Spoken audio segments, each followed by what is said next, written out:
15 black celebrities who tragically died alone. The lives of black stars often shimmered under the blinding glow of fame. The cheers, the money, the red carpets. But when the lights faded, many were left in shadows the world never saw. Behind the glamour was a haunting silence, one filled with loneliness, regret, and forgotten names. While millions adored them, their final moments were far from the spotlight. No friends, no family, just the echo of applause that had long since died away. These were legends once, artists, pioneers, icons who helped shape culture and history. Yet, when the curtain fell, many faced a truth colder than fame itself. Still believe Hollywood guarantees a happy ending? Then stay with me as we uncover the heartbreaking stories of 15 black celebrities who didn't die in glory, but in the cold, unforgiving shadow of the fame they once chased. Screamin' Jay Hawkins, the man who lived loud and died in silence. Screamin' Jay Hawkins didn't just sing, "I put a spell on you." He was the spell. With a bone through his nose, a skull in his hand, and a howl that could raise the dead, he turned every stage into a graveyard carnival. He was wild. He was unfiltered. He was unforgettable. The original shock rocker who made madness an art form. By the 1960s, Hawkins was already a legend of chaos, known as much for his antics as for his booming baritone. He bragged about bedding over 1,000 women and claimed to have fathered somewhere between 57 and 100 children. The truth? Nobody really knows. What's certain is that none of those children ever truly knew him. They only heard the ghost of their father through a radio or saw him on stage. Eyes burning, voice howling, wrapped in a cape like a man possessed. Family meant nothing. Money meant nothing. Jay Hawkins lived for one thing, the thrill of the night. Whiskey, wine, women, and applause were his only companions. He burned through countries, clubs, and cash like gasoline, living fast and dying slower. By the late 1990s, his body was failing, but his spirit refused to quit. Then in 2000, while touring in France, fate caught up with him. A crushing pain tore through his chest. He was flown back to the U.S., to a sterile hospital room in New Jersey. No fans, no friends, no family. Doctors discovered a fatal aortic aneurysm. As they rushed him into surgery, the man who had claimed 100 children and 1,000 lovers was utterly alone. Screamin', Jay Hawkins died on that cold operating table at 70 years old. His body went unclaimed for days. No one came. No tears, no music, no goodbyes. Eventually, the hospital arranged his burial. For a man who once made the world tremble with his voice, his end was heartbreakingly silent. A legend laid to rest in the dark, with no family, no fortune, and no spell left to cast. Ike Turner, the king who died alone in the shadow of his own destruction. He was once the architect of rock and roll, a man whose riffs lit the fuse for a musical revolution. Ike Turner had everything: fame, fortune, and the fire that helped launch Tina Turner into stardom. On stage, he was untouchable. Rolls Royces in his driveway, mansions on both coasts, and millions at his fingertips. But behind the glitter and gold was a storm brewing in silence. By the 1970s, Ike wasn't just a superstar. He was a man consumed by chaos. Cocaine fueled his every move. Paranoia shadowed his every thought. He spent fortunes on cars that never left the garage, parties that lasted for days, and habits that devoured his soul. But what he truly lost wasn't money. It was his humanity. Under the haze of addiction, Ike became controlling, violent, monstrous. The man who once made the world dance turned his rage on Tina, breaking her spirit night after night until one rainy evening in 1976. Barefoot, battered, and carrying just 36 cents, she ran for her life. Their divorce in 1978 didn't just end a marriage, it shattered an empire. The music faded. The industry turned its back. Tina soared, and Ike fell. His name, once carved into the foundation of rock and roll, became a cautionary tale. Desperate, he sold everything. Even his cherished guitar that recorded Rocket 88, the track many call the birth of rock and roll. By the 1990s, I tried to crawl back into the spotlight, but the world had moved on. Record labels ignored his calls. Former friends vanished. The silence was louder than any crowd he'd ever played for. All he had left was cocaine, whiskey, and regret. On December 12, 2007, in a decaying home in San Marcos, California, Ike Turner died alone. There were no screams, no goodbyes, just the cold silence of death. Surrounded by used needles and empty bottles, he slipped away unnoticed. The coroner ruled it a cocaine overdose complicated by lung disease. No fans gathered. No children cried. Tina never came. The man who helped shape music history was buried quietly. Forgotten, abandoned, erased by his own demons. Ike Turner, a legend who once stood on top of the world, swallowed by the very darkness he once thought he could control. Etta James, the indomitable queen of blues, once made the world tremble with a single note.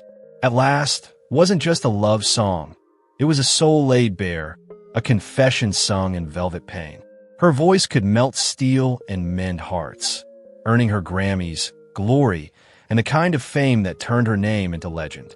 But behind the curtain, her life was quietly collapsing, one high at a time.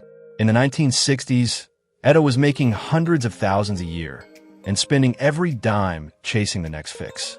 Heroin was her master, and she obeyed. At her lowest, she burned through $1,000 a day just to feel numb. When the money ran out, she sold her Grammys, pawned her diamonds, even stole to survive. In 1973, caught forging morphine prescriptions, she landed in rehab, trembling on cold concrete floors, clawing her way through withdrawal, praying for freedom that never stayed. The moment she got out, she fell right back in. Her voice dimmed, her fame faded, and worst of all, she lost her sons. Danto and Semedo grew up with a mother who was often gone, lost in alleys and shooting galleries while others raised them. When she tried to come back, the bond was broken, the love cracked beyond repair. Years later, her body followed her spirit into ruin. Hepatitis C, dementia, and leukemia stripped away everything: her strength, her beauty, her light. By 2012, Etta James was just 84 pounds, bald and breathless, fading beneath the sterile glow of a hospital in Riverside, California. On January 20th, she exhaled her last note. No sons beside her, no family, just nurses and machines witnessing the silence of a storm that once shook the heavens. Etta James, the voice that made the world weep, died the way she lived, raw, unfiltered, and heartbreakingly human. A queen in life, but in death, a lonely echo of the music she gave to the world. Donny Hathaway, the soul genius who fell from the 15th floor. Donny Hathaway had a voice that could melt even the hardest hearts. With timeless songs like A Song for You and This Christmas, he didn't just sing, he made the world feel. He was a soul prophet, a musical genius who could turn pain into poetry and sadness into something divine. But behind that golden voice lived a man quietly slipping into darkness. It began in the early 1970s, right at the height of his fame. The same brilliance that gave birth to his genius also began to tear him apart. Donny couldn't sleep. He heard whispers, voices that weren't there. Doctors diagnosed him with paranoid schizophrenia, but he refused to believe it. Instead, he turned to the bottle, hoping the burn of liquor could drown out the noise in his mind. But the more he drank, the louder the voices grew. Paranoia consumed him. He became convinced that someone, maybe even his own wife, was plotting to kill him. He locked his doors, shut out his friends, and watched his family fade away. The man who once brought people together with his music now lived in complete isolation. Then came that tragic night, January 13th, 1979. Donny was in New York, recording new songs with his dear friend Roberta Flack. But something fell off. He rambled about being watched, about wires in his brain. Concerned and shaken, Roberta left the session early, leaving Donny alone in room 1506 at the Essex House Hotel. That room became his final stage. Cold, silent, haunted, The bed was untouched, the air heavy with despair. And just after midnight, 12:06 a.m., a deafening crash shattered the night. Donny Hathaway's body was found on the sidewalk, lifeless and broken. He had fallen from the 15th floor. Police ruled out foul play. Inside the room, nothing seemed disturbed. Only a half-empty bottle of liquor rolled across the carpet, a quiet punctuation mark to a beautiful but tormented life. That night, the world lost a soul legend. Not under the spotlight, not to applause, but in silence, surrounded by shadows only he could see. Donny Hathaway gave the world his heart in every note, but in the end, the same mind that made him extraordinary also led him to a chilling fall from grace. O.J. Simpson, from American Dream to Lonely Death. O.J. Simpson, once the golden boy of American sports, ended his life not in cheers, but in silence. Once upon a time, he was unstoppable. His electrifying runs sent crowds into frenzies, turning stadiums into roaring oceans of admiration. Endorsements flooded in, Hollywood opened its doors, and O.J. became a household name. A football hero turned movie star, charming America one smile at a time. But the lights don't stay bright forever. In 1994, that charm shattered. The nation watched in disbelief as O.J. stood accused of the brutal murders of his ex-wife, Nicole Brown Simpson, and her friend, Ron Goldman. The trial became a media circus, televised, dissected, obsessed over. When a not guilty verdict came, it didn't bring freedom. It brought a lifetime sentence of public condemnation. To many, he wasn't innocent. He was simply a guilty man who walked away. As the years passed, O.J.'s empire crumbled. Endorsements vanished, friends disappeared, and a $33 million civil judgment left him financially ruined. The man who once cruised in limos now drove an old beat-up car through Las Vegas, clinging to fragments of his former glory. Then came 2007, another scandal, another fall. Arrested for armed robbery, O.J. spent 9 years behind bars. When he walked out, the world had already moved on. By 2024, cancer had claimed what little was left. Frail, forgotten, and exiled from the spotlight, he spent his final days in isolation. On April 10th, 2024, the man once worshipped by millions was found lifeless on his couch. No friends, no family, no goodbye. The ceiling fan creaked above the stillness of a room that had once held trophies and laughter. Cancer took his body, but loneliness had already taken his soul. O.J. Simpson didn't die a hero. He died a ghost, a haunting reminder that even the brightest stars can burn out in the darkest silence. Rick James, the rise, the ruin, and the final silence.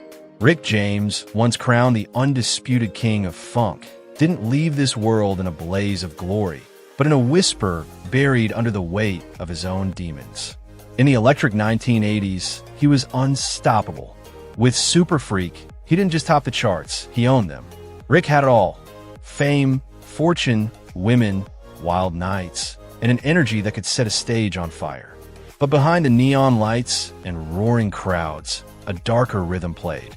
Cocaine became his closest friend and cruelest enemy, a drug-fueled escape that devoured his millions and his mind. Days blurred into weeks of non-stop parties, hotel chaos, and endless excess. His empire of mansions, luxury cars, and platinum records slowly crumbled as addiction took center stage. Scandals followed like shadows. Arrests, lawsuits, betrayals. The industry that once worshipped him turned its back. Rick James, the legend, became Rick James, the cautionary tale.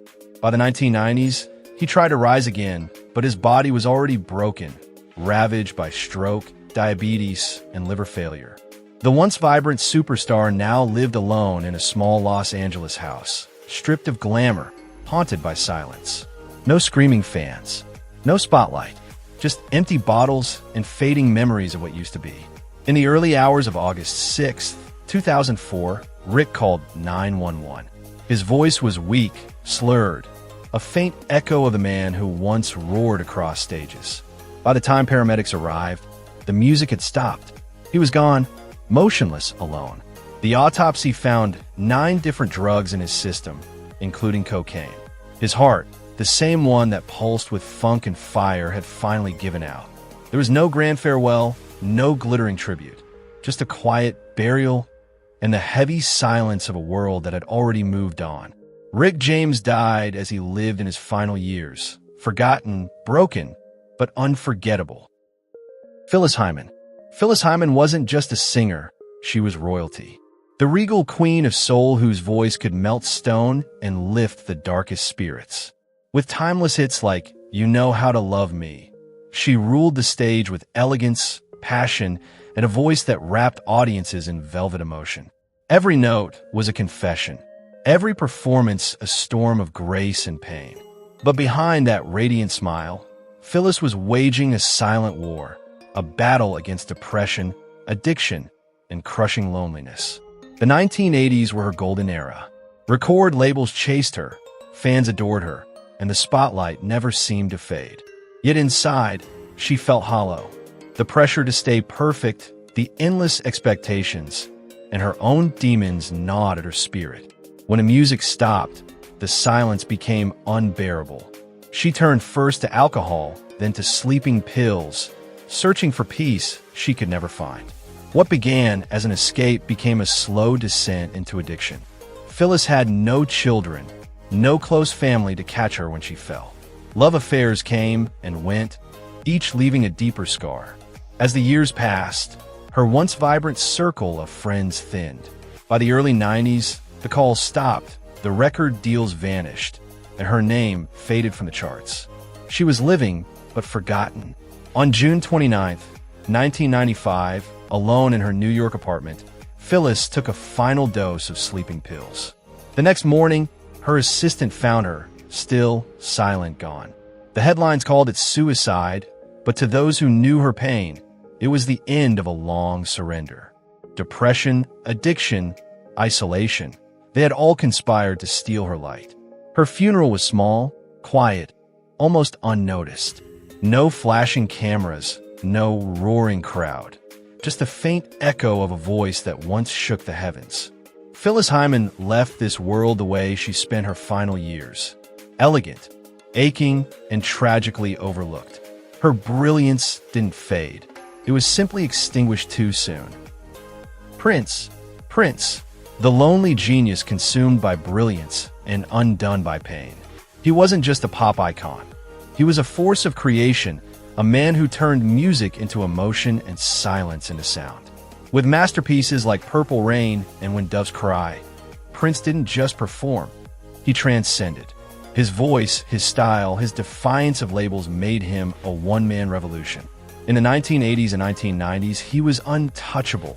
Arenas sold out, Grammys piled up, fans worshipped him as something beyond human. But genius comes with shadows. The higher he soared, the lonelier he became. Behind the bright lights was a man trapped inside his own perfection.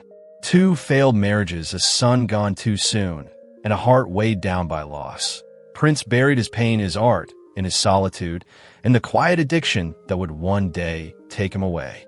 Fame didn't bring him peace. It only deepened the silence around him. By the mid-2010s, the legend who once ruled the stage was running on fumes. Each performance was a masterpiece, painted over exhaustion and hidden pain. And then, one morning in April 2016, the music stopped. Prince was found lifeless in the elevator of his Minnesota estate, a haunting, poetic end. The cause, a fatal dose of fentanyl, a drug so potent it's used to sedate elephants. Worse still, investigators discovered the pills were counterfeit, laced with a poison he never saw coming. Prince left this world exactly as he lived in it, mysterious, brilliant, and heartbreakingly alone. His genius illuminated generations, but it came at a cost no one could see. The same fire that lit up his art slowly consumed him from within. And in the end, the sound of silence became his final song. Billie Holiday, the woman who made pain sound beautiful. Billie Holiday, a voice like smoke and velvet, haunting, unforgettable. She wasn't just a singer, she was the sound of heartbreak itself. When she sang Strange Fruit, or God Bless the Child, the world stopped to listen. Her voice carried centuries of sorrow and strength. The blues of a people, the ache of a woman who had lived too much, too soon. In the dim light of 1930s jazz clubs, she reigned supreme, elegant, untouchable, wrapped in fur and tragedy. Yet behind a microphone stood a woman quietly shattering. Fame adored her, but peace stayed a stranger. Billie's life was a melody of abandonment, addiction, and aching loneliness. Love drifted in and out like smoke. Family disappeared, and when the applause faded, so did the crowd. By 1959, the once glorious voice of jazz lay silent in a cold New York hospital room. No spotlight, no orchestra, just the hum of machines and the weight of forgotten fame. Her liver failed, her veins carried more scars than dreams, and her body was frail from years of heroin and heartbreak. On July 17th, Billie slipped into a coma and never came back. She died alone, no family, no visitors, no final encore. The woman who once made the world cry slipped quietly into history, leaving behind nothing but silence and vinyl. Yet her songs still breathe, whispering through old records and smoky bars, proof that genius and grief often share the same soul. In her final years, Billie once sang, "Don't explain," and maybe she didn't have to, because her music already told us everything. Jimi Hendrix. Jimi Hendrix wasn't just a rock legend. He was a living storm, a man who made his guitar scream, cry, and speak in ways no one thought possible. With explosive anthems like Purple Haze and Voodoo Child, Hendrix didn't just play music, he reinvented it. By the late 1960s, his name thundered across continents, his fingers dancing over strings like lightning, electrifying audiences who had never witnessed such raw genius.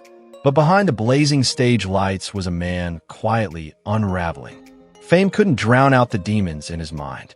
Haunted by isolation and inner turmoil, Hendrix drifted through nights thick with smoke, wine, and fleeting company. The world saw a god of sound, but when the crowds vanished, he felt like a ghost trapped inside his own brilliance. Then came the night of September 18th, 1970, in London, the night the music died.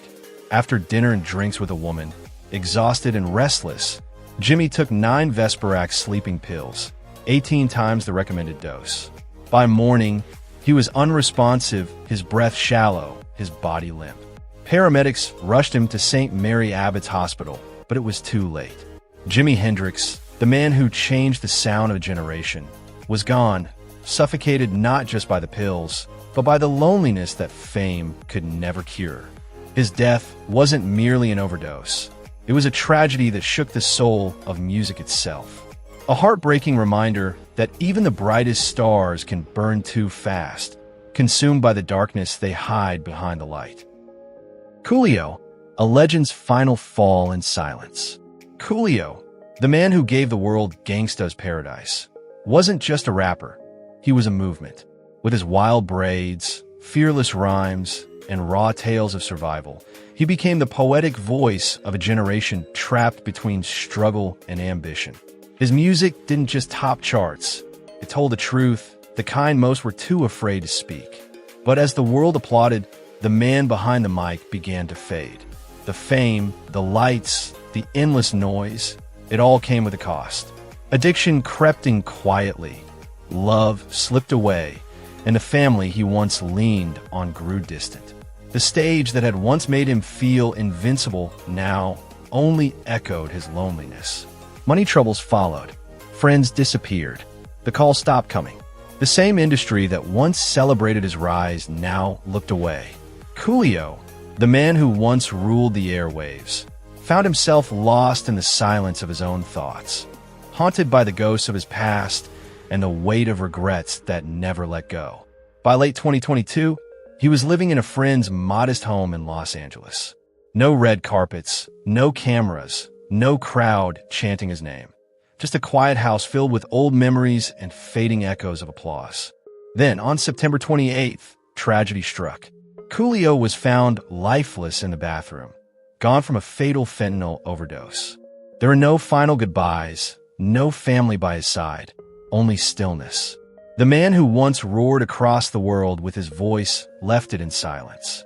Coolio's journey, from the height of fame to a lonely death, stands as a haunting reminder.